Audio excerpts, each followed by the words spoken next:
Durante la Gran Depresión, que soy lo suficientemente viejo como para recordar, y siendo la mayor parte de mi familia de clase trabajadora desempleada, la cosa estaba mal, mucho peor subjetivamente que hoy en día.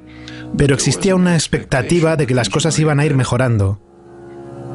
Había un verdadero sentimiento de esperanza. Hoy no lo hay.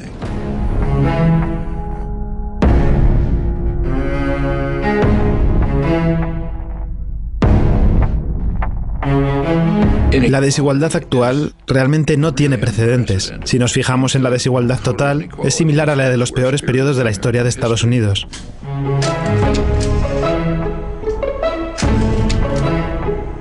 Pero si echamos una mirada más detallada, la desigualdad se da por la extrema riqueza de un reducidísimo grupo de la población, una fracción del 1%. Hubo épocas, como la Edad Dorada de los años 20 o los felices 90 y algunos otros, en los que la situación se desarrolló de forma bastante parecida. Pero este periodo es extremo, porque si nos fijamos en la distribución de la riqueza, la desigualdad viene principalmente de la riqueza extrema. Literalmente la décima parte de un 1% que son extremadamente ricos. No solo es extremadamente injusto por sí mismo. La desigualdad tiene consecuencias muy negativas en la sociedad como conjunto. Porque el hecho mismo de la desigualdad tiene un efecto corrosivo, nocivo, sobre la democracia.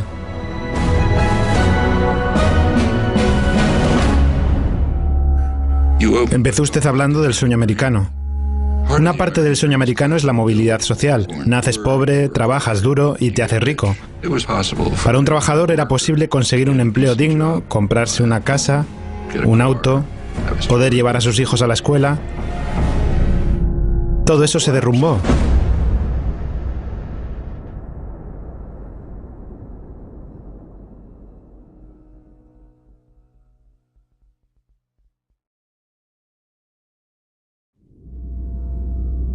Imagine yourself in an outside position, looking for Mars.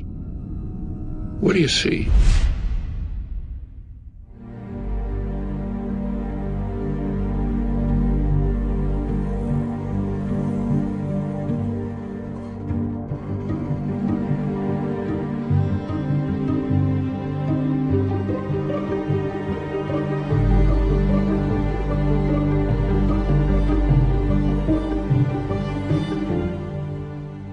En Estados Unidos hay valores que se profesan, como la democracia.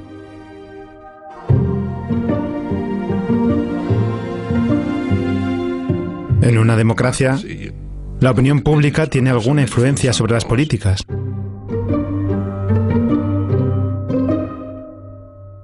Y luego los gobiernos llevan a cabo ciertas políticas determinadas por el pueblo. De eso trata la democracia. Es importante entender que a los sectores privilegiados y poderosos nunca les ha gustado la democracia y por muy buenas razones. La democracia pone el poder en manos de la población mayoritaria y se la arrebata a ellos. Es un tipo de principio sobre la concentración de la riqueza y el poder.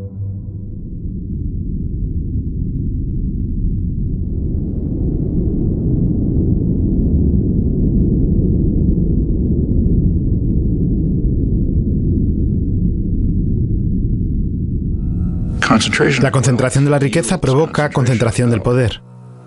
Y esto es así especialmente porque el costo de las elecciones se ha disparado, lo que ha metido a los partidos políticos en los bolsillos de las grandes corporaciones. Y este poder político rápidamente se traduce en legislación que incrementa la concentración de riqueza. Así que las políticas fiscales como las relativas a impuestos, la desregulación, las reglas de gobierno corporativo y toda una variedad de medidas políticas, son diseñadas para incrementar la concentración de la riqueza y del poder, lo que a su vez genera más poder político para hacer lo mismo. Y esto es lo que hemos estado viendo. Así que tenemos esta especie de círculo vicioso funcionando.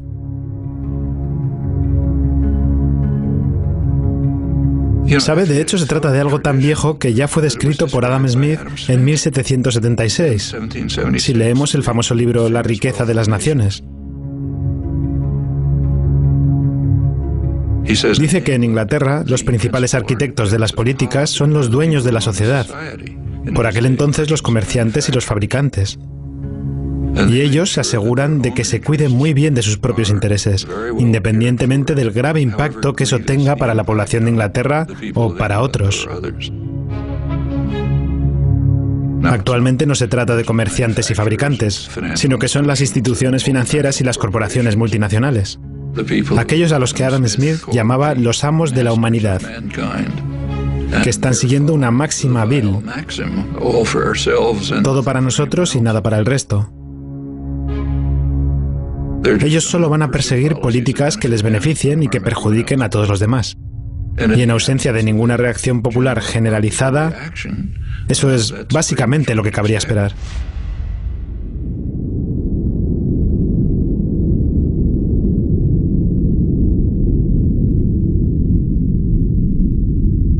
Durante toda la historia de Estados Unidos ha habido un enfrentamiento que sigue en marcha entre la presión para conseguir mayor libertad y democracia que viene desde abajo y los esfuerzos de la élite por aumentar el control y la dominación que vienen desde arriba.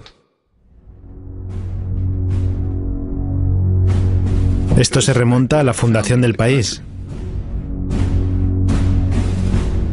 James Madison, el principal legislador de la Constitución, que creía en la democracia como nadie en el mundo en aquellos días, pensaba, sin embargo, que el sistema estadounidense debería estar diseñado, y de hecho, gracias a su iniciativa, se diseñó de ese modo, de manera que el poder estuviera en manos de los más ricos, porque los más ricos eran el grupo de hombres más responsables.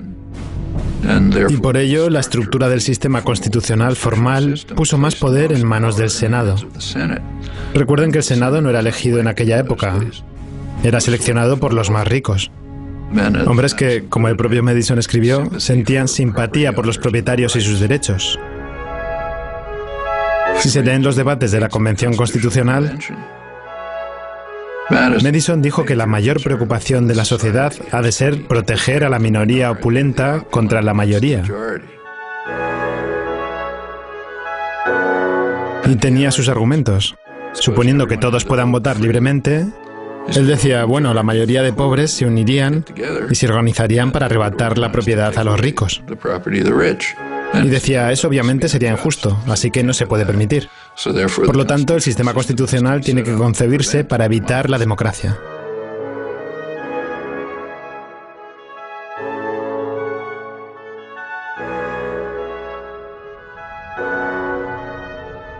Which is of some interest that this debate has a hoary tradition, goes back to the first major book on political systems, Aristotle's Politics. He says of all of them, the best is democracy, but then he points out exactly the flaw that Madison pointed out. If Athens were a democracy for free men, the poor would get together and take away the property of the rich. Well, same dilemma, they had opposite solutions. Aristotle proposed what we would nowadays call a welfare state. He said, try to reduce inequality.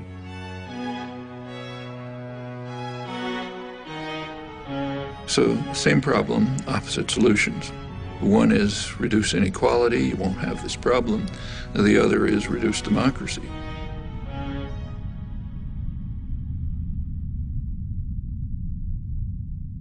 Si miramos la historia de Estados Unidos, es una lucha constante entre estas dos tendencias. Una tendencia democratizadora que viene principalmente de la población, una presión desde abajo, y esta batalla constante se mantiene activa, con periodos de regresión y periodos de progreso. La década de 1960, por ejemplo, fue un periodo de significativa democratización.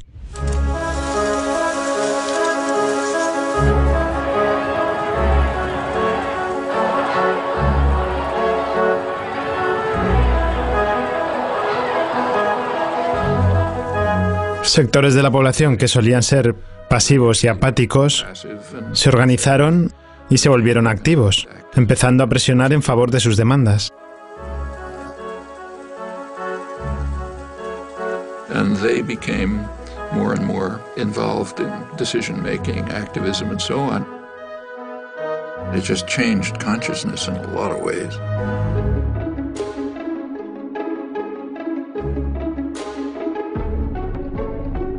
Minority rights. If democracy means freedom, why aren't our people free? Right. If democracy means justice, why don't we have justice? Right. If democracy means equality, why don't we have equality? Women's rights. This inhuman system of exploitation will change, but only if we force it to change, and force it together. Concern for the environment. A unique day in American history is ending, a day set aside for a nationwide outpouring of mankind seeking its own survival. Opposition to aggression. I'd say to those who criticize us for the militancy of our dissent that if they are serious about law and order, they should first provide it for the Vietnamese people, for our own black people, and for our own poor people. Concern for other people. One day we must ask the question, why are there 40 million poor people in America?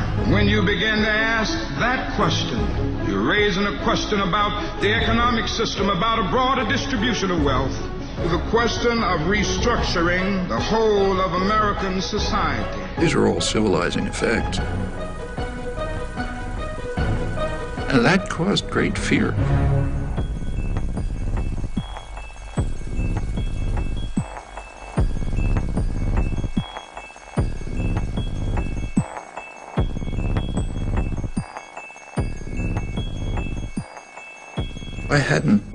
No pronostiqué el poder.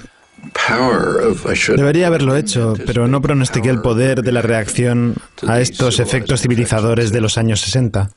No pronostiqué la fuerza de la reacción ante aquello. El contraataque.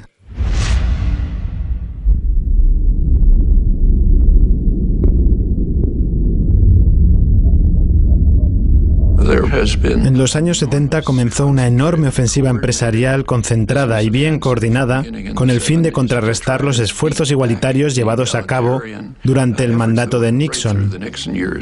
Y esto se nota en muchos aspectos. La derecha se manifiesta en cosas como el famoso memorando de Powell.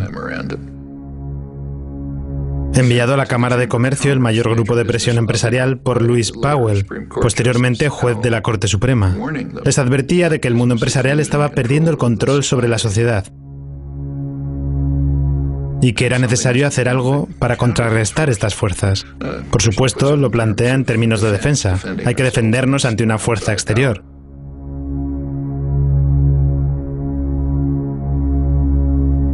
Pero si se fija, en realidad es un llamamiento al mundo empresarial para que utilice su control sobre los recursos con el fin de llevar a cabo una gran ofensiva contra esta ola democratizadora.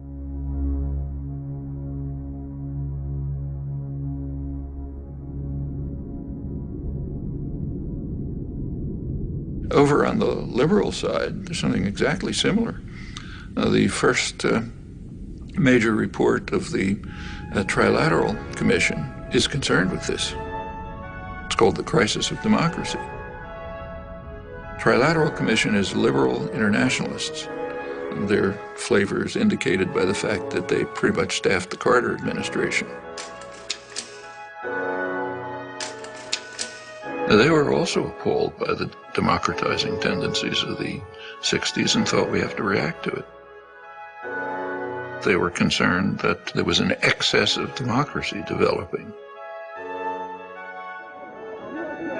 Aquellos sectores de la población que antes se mostraban pasivos y obedientes, lo que a veces se llama grupos de interés especial, comenzaron a organizarse y a entrar en la arena política. Entonces los grupos dominantes dijeron, esto ejerce demasiada presión sobre el Estado, no puede lidiar con todas esas presiones.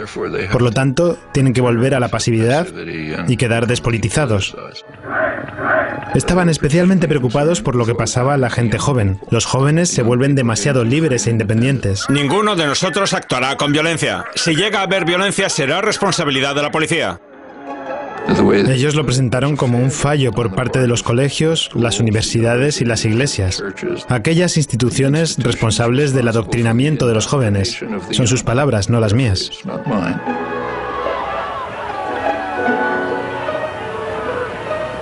Si nos fijamos en su estudio, hay un interés que nunca mencionan: los negocios privados. Y es lógico, ellos no representan un interés especial, sino el interés nacional, por definición. Entonces ellos no tienen problema, ellos sí pueden tener cabilderos, comprar campañas, designar ejecutivos y tomar decisiones, eso está bien. Son los demás, los grupos de interés especial, la población general, los que deben estar sometidos.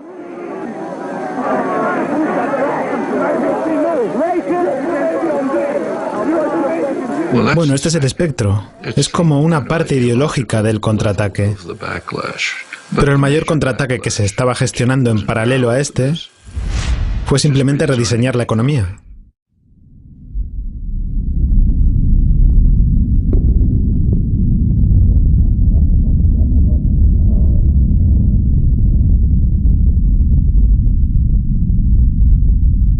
Desde los años 70 hubo un esfuerzo coordinado por parte de los amos de la humanidad y los dueños de la sociedad por cambiar la economía en dos aspectos clave. En primer lugar, incrementar el papel de las instituciones financieras como los bancos, empresas de inversión, compañías de seguros, etc. En el 2007, justo antes de la última crisis, ya tenían literalmente el 40% de los beneficios corporativos. Mucho más que en cualquier otro momento.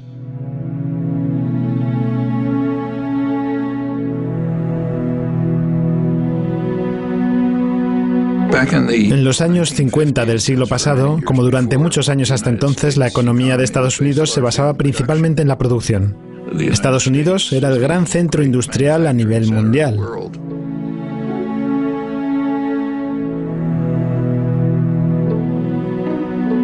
Las instituciones financieras solían ser una parte relativamente pequeña de la economía, y su función era distribuir los activos no utilizados, como los depósitos bancarios de los ahorristas, para la actividad productiva. The bank always has on hand a reserve of money received from the stockholders and depositors.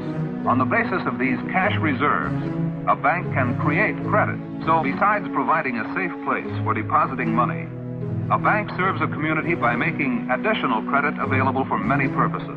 For a manufacturer to meet his payroll during slack selling period, for a merchant to enlarge and remodel his store, and for many other good reasons why people are always needing more credit than they have immediately available. That's a contribution to the economy. Se estableció un sistema de regulación. Los bancos se regularon. Los bancos comerciales y los bancos de inversión fueron separados para limitar sus prácticas de inversión de riesgo que pudiesen afectar a los particulares. Como recordarán, durante el periodo de regulación no hubo quiebras financieras, pero a partir de los 70 la cosa cambió.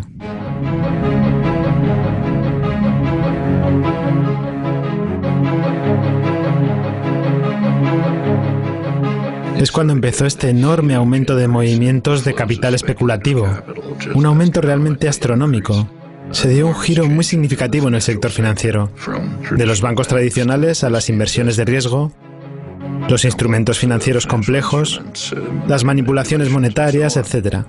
Cada vez más el negocio del país pasa a no ser la producción, al menos no aquí en el interior del país. El negocio principal aquí son los negocios. Esto se nota incluso en la selección de directores. En los años 50 o 60 del siglo pasado, el director de una importante corporación estadounidense muy probablemente era ingeniero, alguien que estudió gestión industrial en el Instituto Tecnológico de Massachusetts, por ejemplo. Pero actualmente los que ocupan los cargos de dirección y otros altos cargos de gestión son graduados de escuelas de negocios que aprendieron artimañas financieras de todo tipo y cosas por el estilo. En los años 70, General Electric, por ejemplo, podía sacar más beneficio mediante juegos financieros que cualquiera produciendo bienes en Estados Unidos. Hay que recordar que General Electric hoy en día es esencialmente una institución financiera. Hace la mitad de sus beneficios moviendo capital de maneras complicadas. Y no está nada claro si realmente generan algún valor para la economía. Existe un fenómeno llamado financiarización de la economía. Junto con este proceso se da la deslocalización de la producción.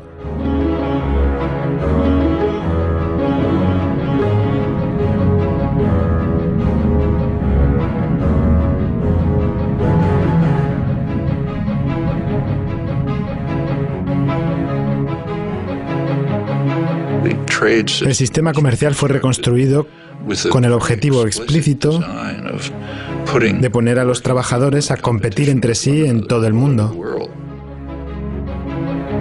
Y esto conduce a una reducción en el porcentaje de ingresos que recibirá la clase trabajadora. It's been particularly striking in the United States, but it's happening worldwide. It means that an American worker is in competition with a super exploited worker in China.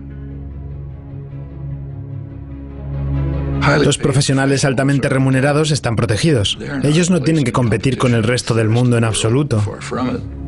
Y por supuesto, el capital puede moverse libremente. Los trabajadores, la mano de obra, no pueden moverse libremente, pero el capital sí. Otra vez, remitiéndonos a los clásicos como Adam Smith, él señaló que la libre circulación de la mano de obra es la base de cualquier sistema de libre comercio. Pero los trabajadores permanecen en su mayoría atrapados. Los ricos y los privilegiados están protegidos y las consecuencias son obvias. Ellos reciben reconocimiento y elogios. Las políticas están diseñadas para incrementar la inseguridad. Alan Greenspan, a la hora de declarar ante el Congreso, explicó su éxito en la gestión económica con lo que él llama una mayor inseguridad de los trabajadores. La limitación en el aumento de los sueldos se ha hecho evidente en los últimos años. Pero, como ya he comentado con bastante detalle en mi declaración del mes pasado, considero que la inseguridad laboral desempeñó un papel dominante en este caso. Manteniendo inseguros a los trabajadores, los tienes bajo control. De este modo no van a exigir salarios decentes, ni condiciones laborales decentes, ni tampoco el derecho a la libre asociación, es decir, a formar sindicatos. Y a los dueños de la humanidad esto les va bien. Ellos van sacando beneficios.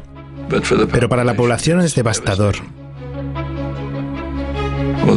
Estos dos procesos, la financiarización y la deslocalización de la producción, contribuyen al círculo vicioso de la concentración de la riqueza y del poder.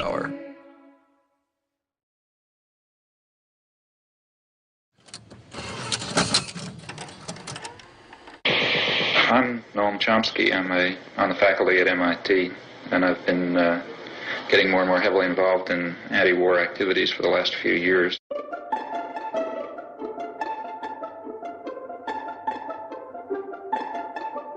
Noam Chomsky has made two international reputations. The widest is as one of the national leaders of American resistance to the Vietnam War. The deepest is as a professor of linguistics who, before he was 40 years old, had transformed the nature of his subject. You are identified with the New Left, whatever that is. You certainly have been an activist as well as a writer. El profesor Noam Chomsky aparece en cualquier lista entre la media docena de los principales héroes de la nueva izquierda. Se ganó esta reputación adoptando en los últimos 2 o 3 años una serie de posturas firmes que como mínimo rechazan la política exterior de Estados Unidos y como máximo Estados Unidos en sí.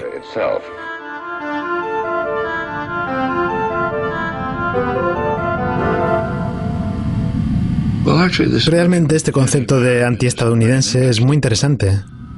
Es un concepto verdaderamente totalitario. No se usa en las sociedades libres.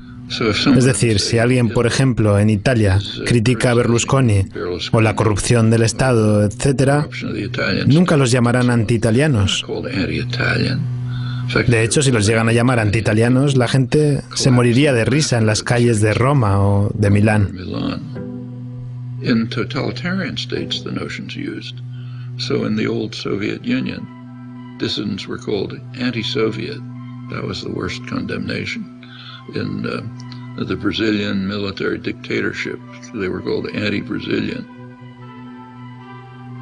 Now, it's true that in just about every society, critics are maligned, are mistreated, different ways depending on the nature of the society.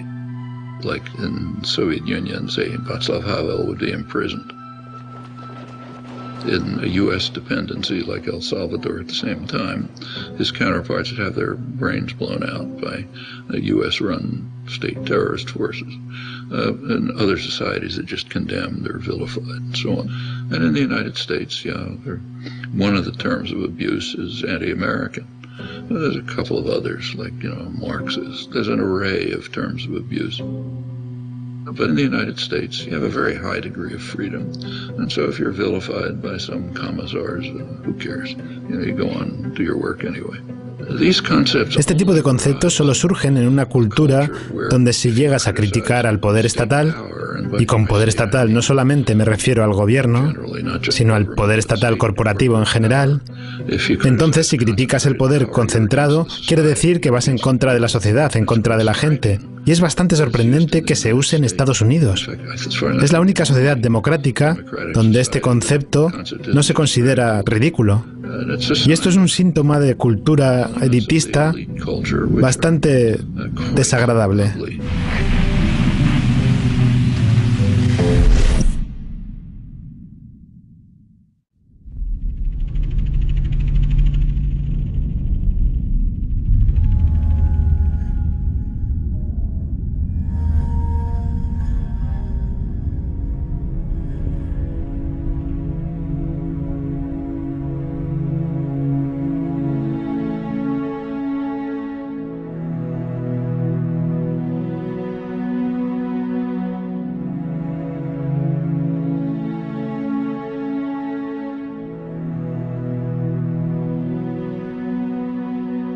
El sueño americano, como muchos ideales, era en parte simbólico, pero también en parte real.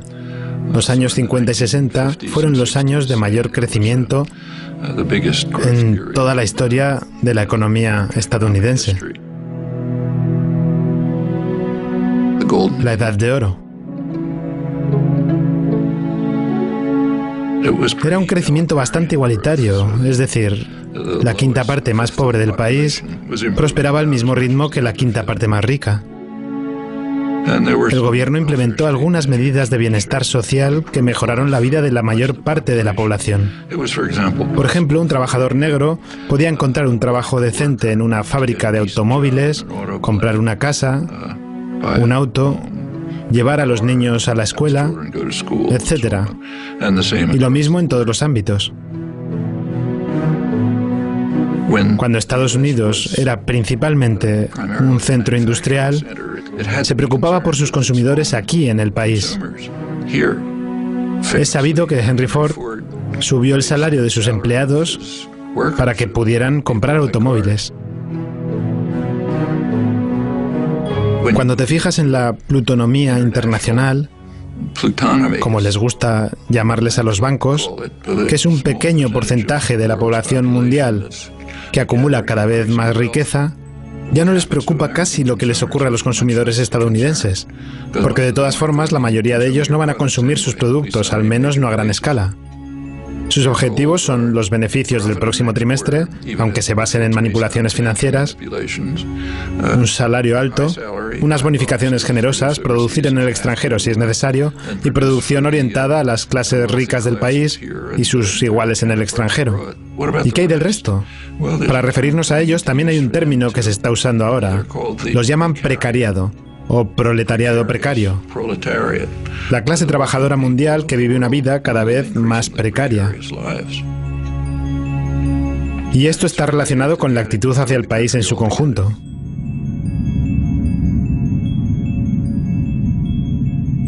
Durante el periodo de gran crecimiento económico, en los años 50 y 60, aunque en realidad fue antes, los impuestos a las personas ricas eran mucho mayores. Los impuestos a las corporaciones eran mucho mayores, al igual que los impuestos sobre los dividendos. Es decir, los impuestos sobre la riqueza eran mucho más altos. El sistema tributario se rediseñó de modo que los impuestos de los ricos bajaron y, en consecuencia, los del resto de la población crecieron.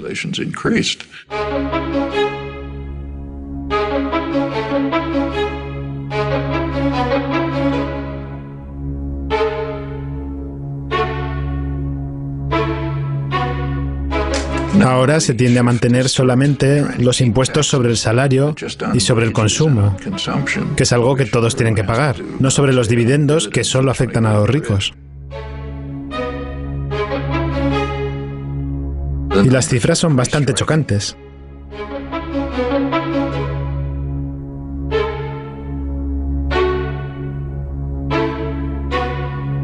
Por supuesto hay un pretexto para eso.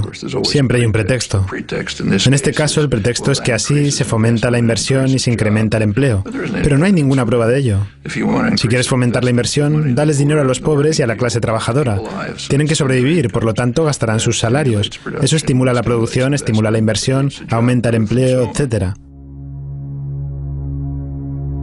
Si eres ideólogo de los amos, sigues otra línea. De hecho, ahora mismo es casi absurda. Las corporaciones tienen los bolsillos repletos de dinero. De hecho, General Electric paga 0 impuestos y gana unos beneficios enormes. Los registra en otro lugar o aplaza el pago, pero no paga impuestos. Y esto es algo habitual. Las mayores corporaciones de Estados Unidos han transferido la responsabilidad de mantener a la sociedad al resto de la población.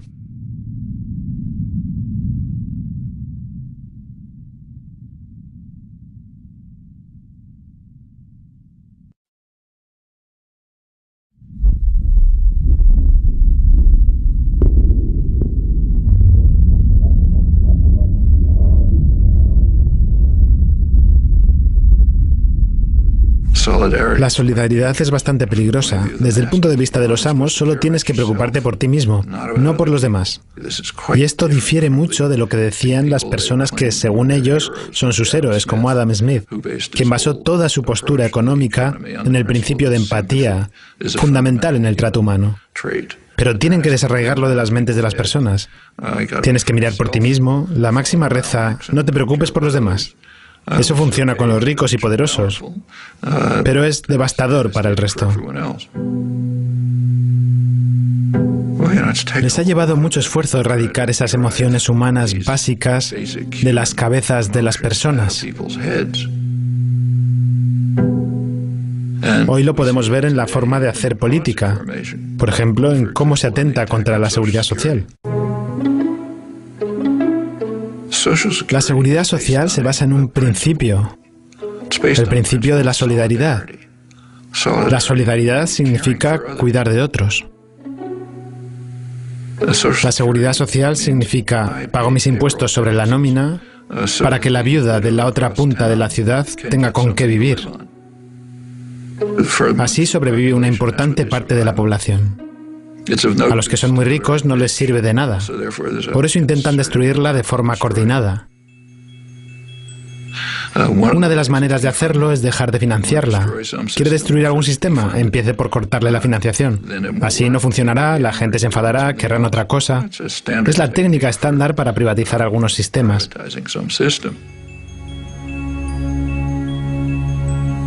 Lo vemos en sus ataques contra las escuelas públicas. Las escuelas públicas se basan en el principio de la solidaridad. Mis niños ya no van a la escuela, ya se han hecho mayores. Pero el principio de solidaridad dice, pago felizmente mis impuestos para que los niños de la calle de enfrente puedan ir a la escuela. Es una emoción humana normal, pero tienen que erradicarla de nuestras mentes.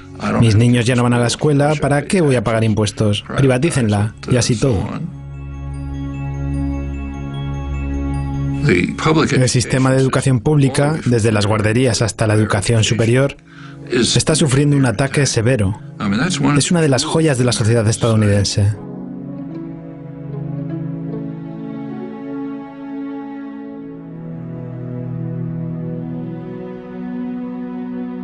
Go back to the golden age again, the great growth period in the 50s and 60s. A lot of that is based on free public education. One of the results of the Second World War was the GI Bill of Rights, which enabled veterans, and remember that's a large part of the population, and to go to college. They wouldn't have been able to otherwise. They essentially got free education. Where a community, state, or nation courageously invests a substantial share of its resources in education, the investment invariably is returned in better business, and a higher standard of living. The U.S. was way in the lead in developing extensive mass public education at every level. Ahora, en más de la mitad de los estados, la financiación de las universidades proviene de las tasas de las matrículas, no del Estado. Es un cambio radical y una terrible carga para los estudiantes. Significa que si ellos no provienen de familias muy ricas, terminarán los estudios muy endeudados. Y si tienes una deuda grande, estás atrapado. Quiero decir que tal vez quieras ser un abogado de intereses públicos, pero tendrás que ir a un bufete corporativo para saldar esas deudas. Y una vez que formes parte de ese mundo, ya no podrás salir de él. Y es así en todos los ámbitos. In the 1950s, it was a much poorer society than it is today, but nevertheless could easily handle essentially free mass higher education. Today, a much richer society claims doesn't have the resources for it. That's just what's going on right before our eyes. It's the general attack on principles that, not only are they humane, they're the basis of the prosperity and health of this society.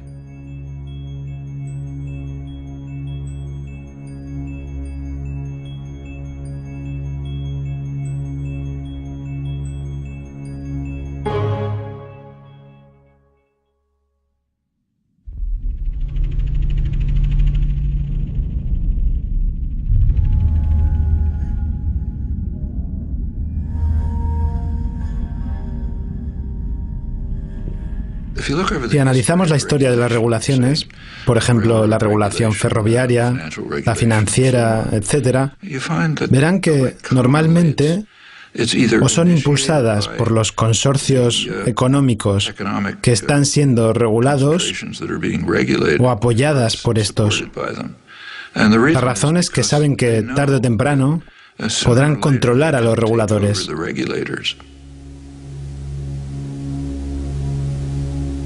Todo termina con lo que se llama captura regulatoria. Los negocios regulados en realidad controlan a los reguladores.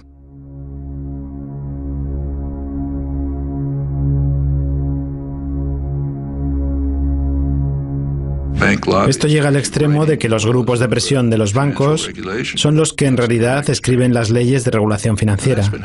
Eso ha ocurrido a lo largo de toda la historia y, una vez más, es una tendencia bastante natural si se fijan en la distribución del poder.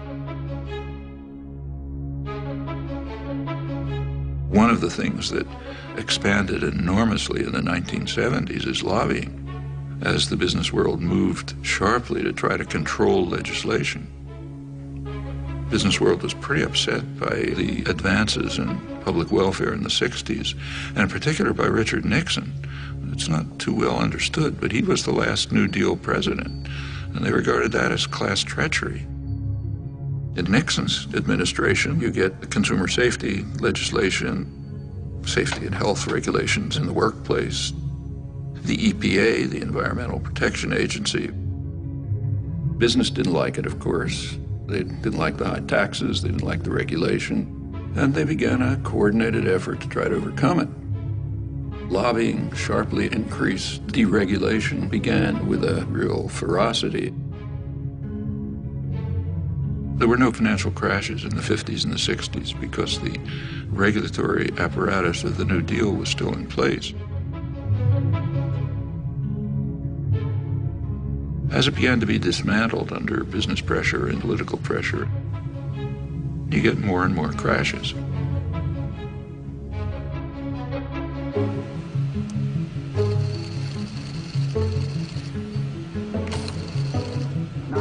Esto continuó durante años. Empezó en los 70 y en los 80 fue cuando se disparó. Se pidió al Congreso que aprobara garantías de préstamos federales de entre 1.000 y 1.500 millones de dólares para una empresa automotriz. Pues bien, todo esto es bastante seguro, teniendo en cuenta que saben que el gobierno va a ir al rescate. Fíjense, por ejemplo, en Reagan. En lugar de dejarles que pagaran el precio, Reagan rescató a los bancos como el Continental Illinois, el mayor rescate en la historia de Estados Unidos hasta aquel momento. De hecho, terminó su legislatura con una enorme crisis económica, la crisis de ahorros y préstamos, y el gobierno intervino y lo rescató. El presidente Bush firmó hoy la ley para el rescate de $300 millones de la crisis de ahorros y préstamos. En 1999 se desmanteló la regulación para separar a los bancos comerciales de los bancos de inversión.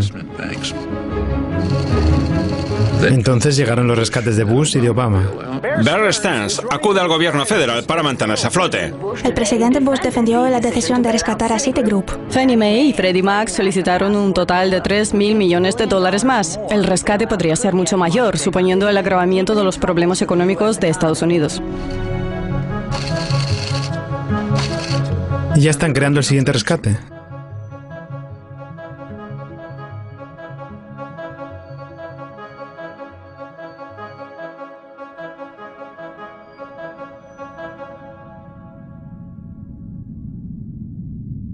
Cada vez que esto ocurre, se recurre a los contribuyentes para rescatar a aquellos que crearon la crisis, que con cada vez más frecuencia son las grandes instituciones financieras. En una economía capitalista no debería ocurrir eso. En un sistema capitalista se eliminaría a los inversores que realizarán inversiones de riesgo. Pero los ricos y poderosos no quieren un sistema capitalista. Quieren poder ir corriendo a papá Estado tan pronto como están en problemas y ser rescatados por el contribuyente. A eso es a lo que se llama demasiado grande para caer. Hay premios Nobel en economía que están completamente en desacuerdo con el camino que estamos siguiendo.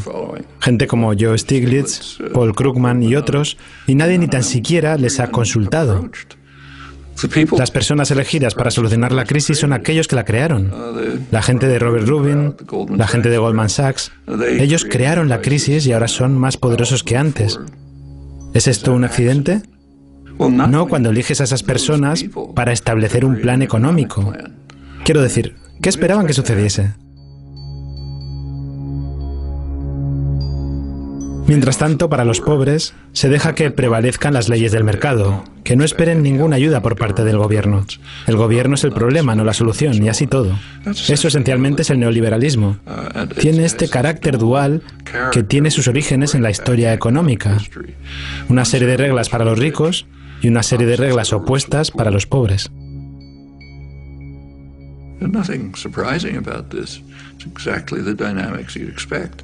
And if the population allows it to proceed, it's just going to go on and on like this until the next crash, which is so much expected that credit agencies, which kind of evaluate the status of firms, are now counting into their calculations the taxpayer bailout that they expect to come after the next crash.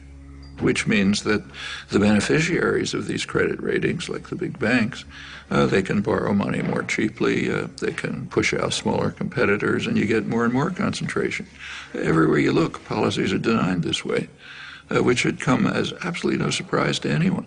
Eso es lo que sucede cuando pones el poder en manos de un reducido sector de ricos que se dedica a incrementar su propio poder, tal y como era de esperar.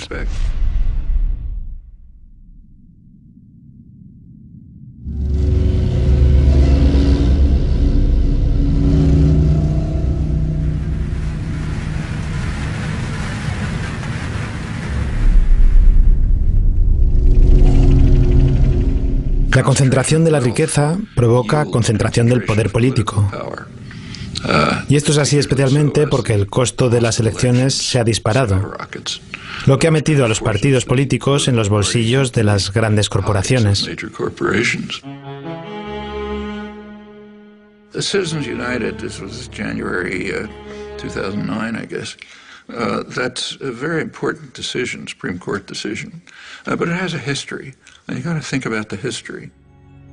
The 14th Amendment has a provision that says no person's rights can be infringed without due process of law. And the intent, clearly, was to protect freed slaves. It says, okay, they've got the protection of the law. I don't think it's ever been used for freed slaves, if ever, marginally. Almost immediately, it was used for businesses, corporations. Their rights can't be infringed without due process of law. So they gradually became persons under the law.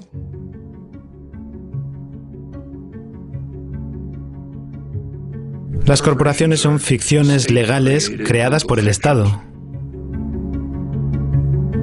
Quizás sean buenas, quizás sean malas, pero considerarlas personas resulta bastante escandaloso. Consiguieron derechos individuales hace aproximadamente un siglo y eso se extendió a lo largo del siglo XX. Les otorgaron derechos a las corporaciones que van más allá de los que tiene cualquier persona. Así que si, por ejemplo, General Motors invierte en México, obtienen derechos nacionales, los mismos derechos que una empresa mexicana. Y mientras que la noción de persona se amplió para incluir a las corporaciones, también se restringió. Si nos tomamos la 14ª enmienda al pie de la letra, ningún extranjero indocumentado puede ser privado de sus derechos si se le considera una persona. Extranjeros indocumentados que están viviendo aquí y construyendo nuestros edificios, arreglando nuestros jardines y todo eso. Ellos no son personas.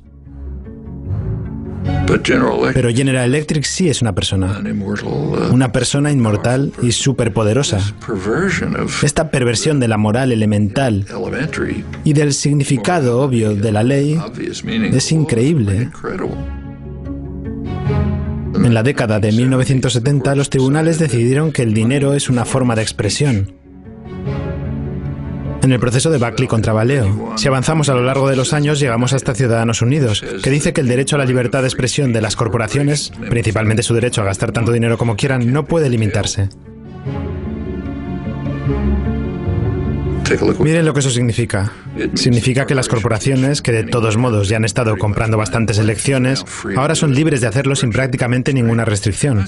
Es un tremendo ataque contra lo que queda de la democracia. It's very interesting to read the rulings, like Justice Kennedy's swing vote. His ruling said, well, look, after all, CBS is given freedom of speech. They're a corporation. Why shouldn't General Electric be free to spend as much money as they want? I mean, it's true that CBS is given freedom of speech, but they're supposed to be performing a public service. That's why. That's what the press is supposed to be. General Electric is just trying to make money for the chief executive and some of the shareholders. It's an incredible decision, and it puts the country in a position where business power is greatly extended beyond what it always was. This is part of that vicious cycle. The Supreme Court justices are put in by reactionary presidents who get in there because they're funded by business. That's the way the cycle works.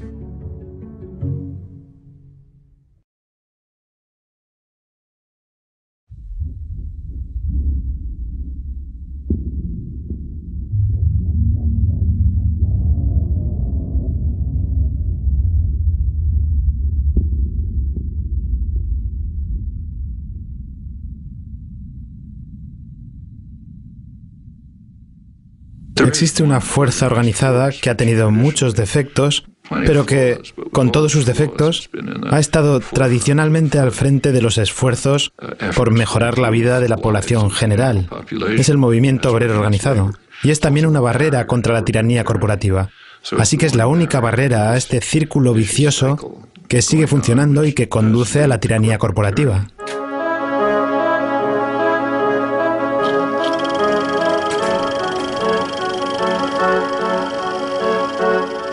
Una de las principales razones del ataque concentrado, casi fanático, contra los sindicatos, el movimiento obrero organizado, es que son una fuerza democratizadora. Proporcionan una barrera para defender los derechos de los trabajadores, pero también los derechos populares en general.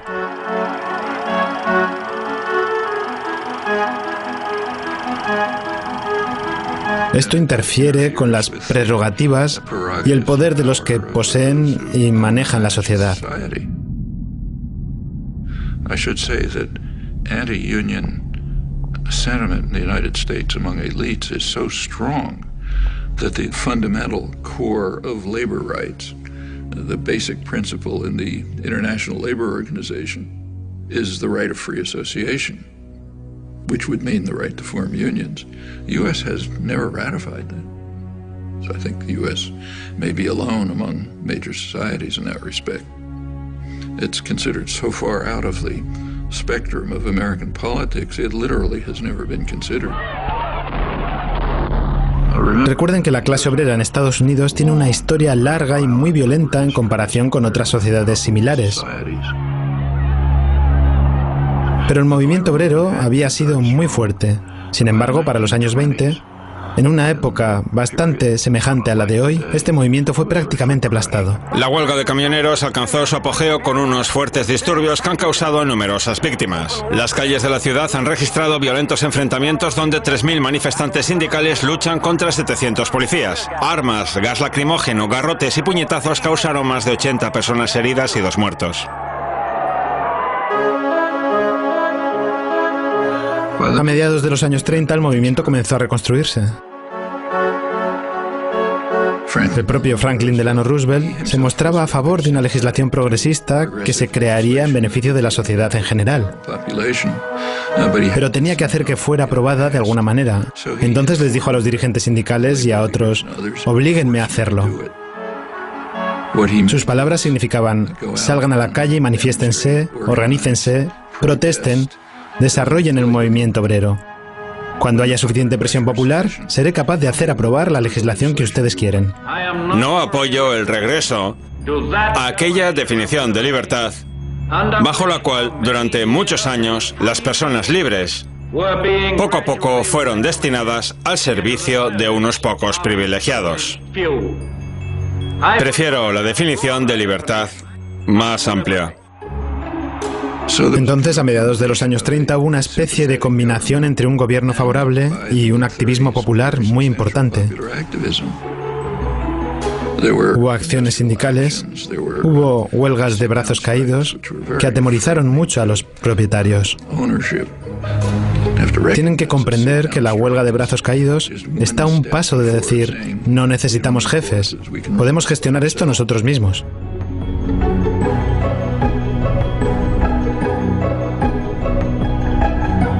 Y los empresarios estaban horrorizados.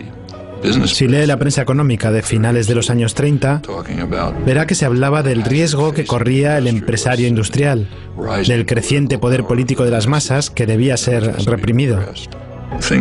Durante la Segunda Guerra Mundial hubo una pausa, pero inmediatamente después de la guerra comenzó con fuerza la ofensiva del empresariado. Taft-Hartley Act was written for only one purpose: to restore justice and equality in labor management relations. McCarthyism was used for massive corporate propaganda offensives to attack unions. It increased sharply during the Reagan years. I mean, Reagan pretty much told the business world, if you want to illegally break organizing efforts and strikes, go ahead. They are in violation of the law, and if they do not report for work within 48 hours, they have forfeited their jobs and will be terminated. Continued in the 90s, and of course with George W. Bush, who went through the roof. Actualmente, menos del 7% de los trabajadores del sector privado tienen sindicatos.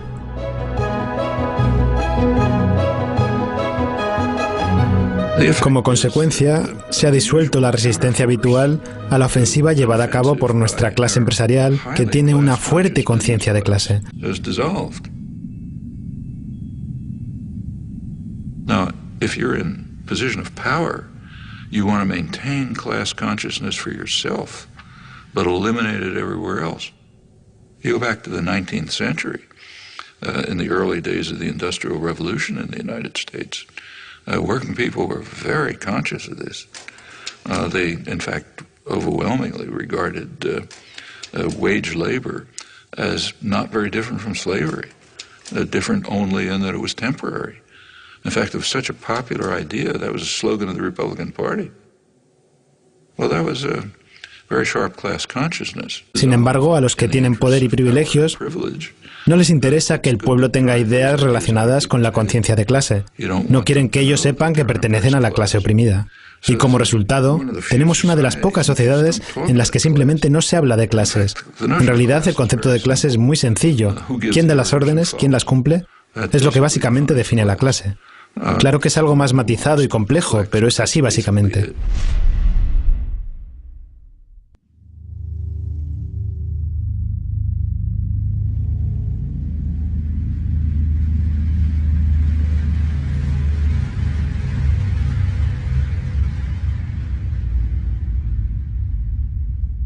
La industria de relaciones públicas, el sector publicitario, que se dedica a crear consumidores, es un fenómeno que se desarrolló en los países más libres, en Gran Bretaña y en Estados Unidos. Y eso tiene una razón muy clara. Más o menos hace un siglo se hizo evidente que no iba a ser fácil controlar a la población por la fuerza. Se había ganado demasiada libertad. Había organizaciones de trabajadores, en los parlamentos de muchos países había partidos obreros, las mujeres comenzaban a tener derecho a voto, etc. Se necesitaban otros medios para controlar a la gente. Entonces se llegó a la conclusión y se expresó claramente que para controlar a las personas era necesario controlar sus creencias y actitudes. Una de las mejores maneras de controlar a la gente en términos de actitudes es lo que el gran economista político Thorstein Veblen llamó fabricación de consumidores.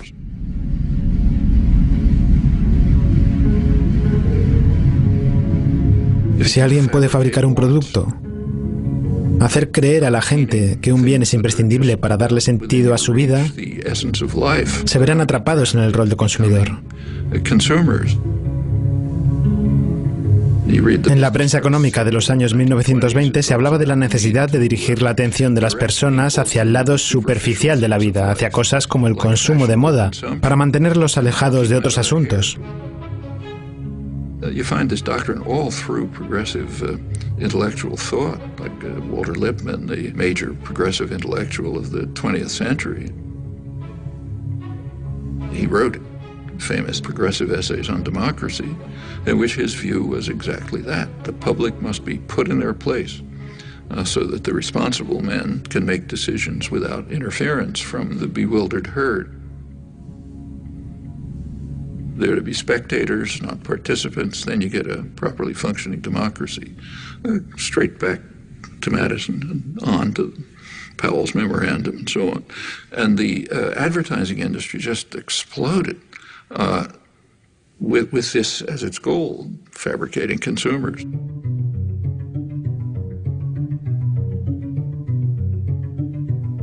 And it's done with great sophistication. You don't see many wild stallions anymore. He's one of the last of a wild and very singular breed. Come to Marlboro Country. El ideal es en realidad lo que se ve hoy en día. Por ejemplo, cuando las adolescentes, si tienen una tarde de sábado libre, van a un centro comercial en vez de a una biblioteca o a cualquier otro lugar. La idea es intentar controlar a cada uno para convertir a toda la sociedad en un sistema perfecto. Ese sistema perfecto estaría basado en una dualidad, en un dúo. Ese dúo sería el individuo y su televisión, o tal vez hoy en día el individuo e Internet. La televisión e Internet mostrarían a la persona cómo debería ser la vida apropiada y qué aparatos debería tener uno. Y el individuo acaba gastando su tiempo y sus esfuerzos en obtener esas cosas que en realidad no quiere y no necesita, que tal vez tiraría, pero que establecen la medida de una vida decente. Es lo que vemos, por ejemplo, en los comerciales televisivos.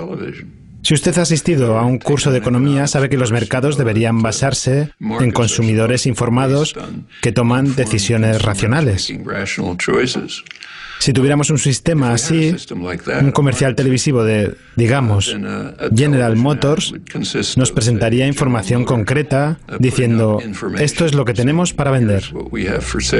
Pero los comerciales de automóviles no son así. En los comerciales de automóviles, un jugador estrella de fútbol o una actriz hacen algunas locuras con el automóvil. Por ejemplo, escalan una montaña. La idea es crear consumidores mal informados que tomen decisiones irracionales. Ese es el objetivo de la publicidad. Y cuando la misma institución, el sistema de relaciones públicas, organiza las elecciones, lo hacen del mismo modo.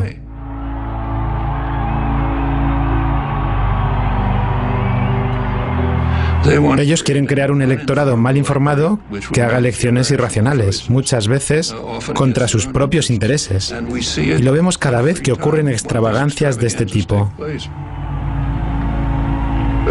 Justo después de las elecciones en Estados Unidos, el presidente Obama ganó un premio de la industria publicitaria por la mejor campaña de publicidad.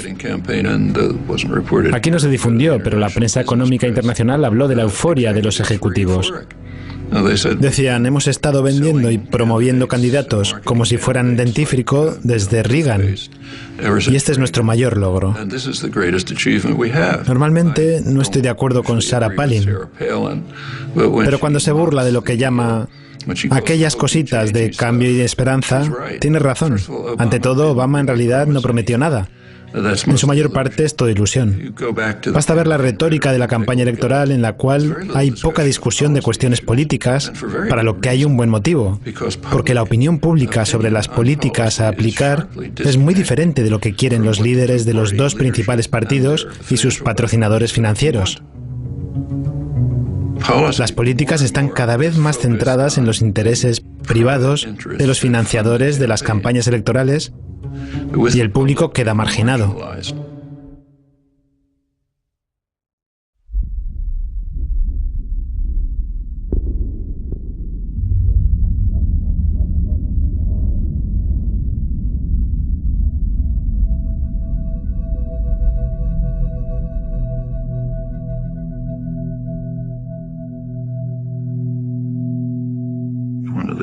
Uno de los más importantes científicos políticos, Martin Gilens, presentó un estudio de la relación entre las actitudes públicas y las políticas públicas, según el cual cerca del 70% de la población no tiene ninguna influencia sobre las políticas.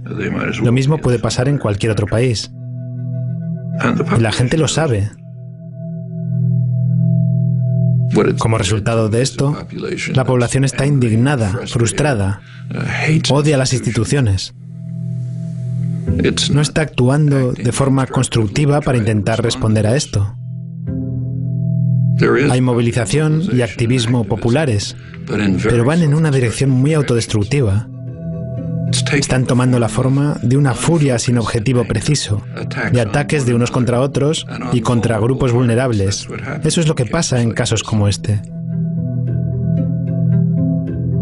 Eso corroe las relaciones sociales, pero ese es el objetivo. El objetivo es que las personas se odien y se teman unas a otras, que piensen solo en sí mismas y no hagan nada por nadie más. Y eso se puede ver de forma sorprendente cada 15 de abril. El 15 de abril, el día en que pagas los impuestos, se mide lo democrática que es la sociedad. Si la sociedad fuese realmente democrática, el 15 de abril sería un día de celebración. Sería un día en el que la población se reúne y decide cómo financiar los programas y actividades que se han formulado y acordado. ¿Qué podría ser mejor que eso? Debería ser una celebración. Eso no es lo que ocurre en Estados Unidos. Es un día de luto. Es un día en el que un poder ajeno, que no tiene nada que ver con uno, viene a robar su dinero ganado con el sudor de su frente. Y uno hace todo lo posible para evitarlo. Esto es una especie de medida, al menos en la conciencia popular, de cómo está funcionando la democracia en realidad. No muestra una imagen demasiado atractiva.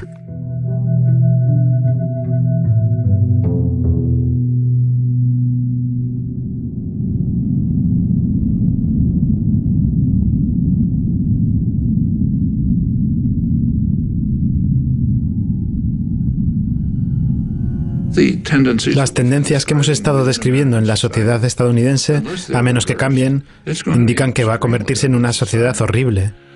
Quiero decir, una sociedad basada en la vil máxima de la que hablaba Adam Smith. Todo para mí, nada para el resto.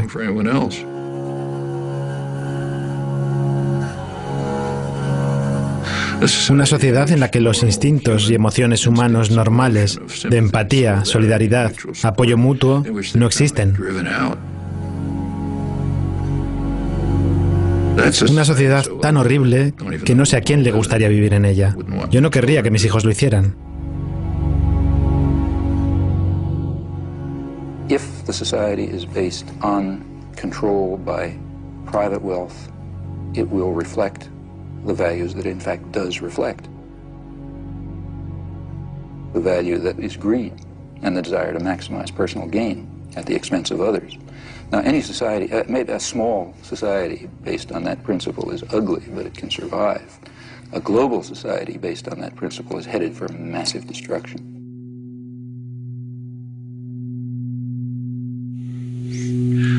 Yo no creo que seamos lo suficientemente inteligentes como para diseñar en detalle lo que sería una sociedad perfectamente justa y libre. Podemos guiarla y, más importante aún, podemos preguntar cómo podemos progresar en esa dirección.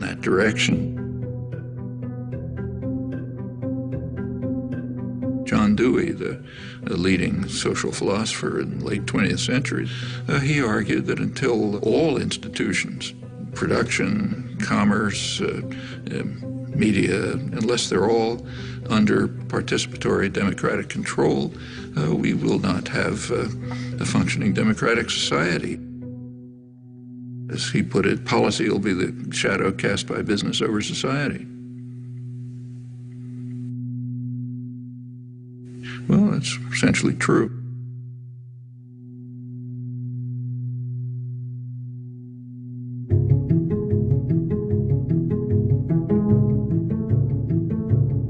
Las estructuras de autoridad, dominación y jerarquía, donde alguien da las órdenes y alguien las obedece, no se justifican solas y tienen que justificarse a sí mismas. Tienen sobre sí mismas la carga de la prueba.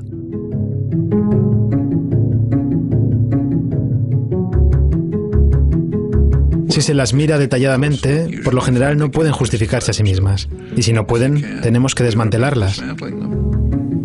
Hay que tratar de expandir el dominio de la libertad y la justicia mediante el desmantelamiento de esa forma de autoridad ilegítima. Y de hecho, el progreso de los últimos años, que afortunadamente todos reconocemos como progreso, ha sido precisamente eso. The way things change is because lots of people are working all the time. And, they're working in their communities, in their workplace, or wherever they happen to be, and they're building up the basis for popular movements which are going to make changes. That's the way everything has ever happened in history. Take, say, freedom of speech. One of the real achievements of American society. It's first in the world in that. It's not in the Bill of Rights. It's not in the Constitution. Freedom of speech issues began to come to the Supreme Court in the early 20th century. The major contributions came in the 1960s. One of the leading ones was a case involving the civil rights movement.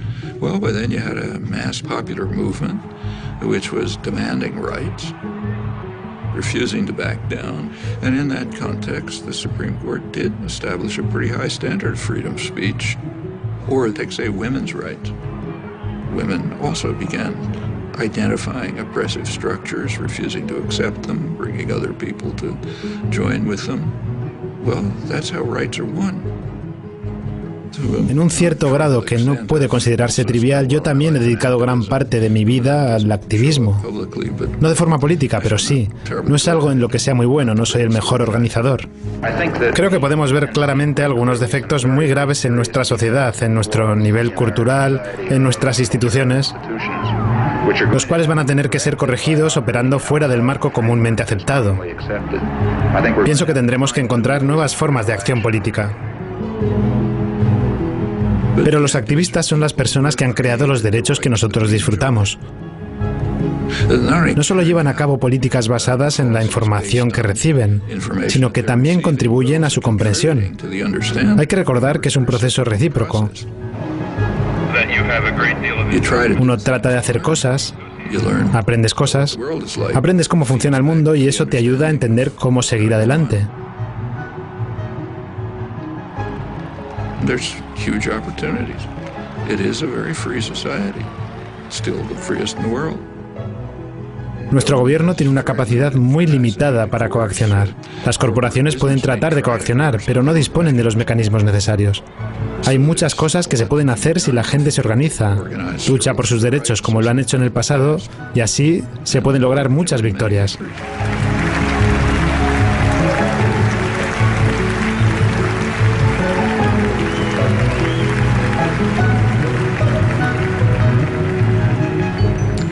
Un gran amigo mío durante muchos años, el fallecido Howard Zinn, decía: lo que importa es la infinidad de pequeñas obras que hacen personas anónimas que sientan las bases para los eventos importantes que pasan a la historia. Ellos son los que han hecho cosas importantes en el pasado y ellos son los que las van a tener que hacer en el futuro.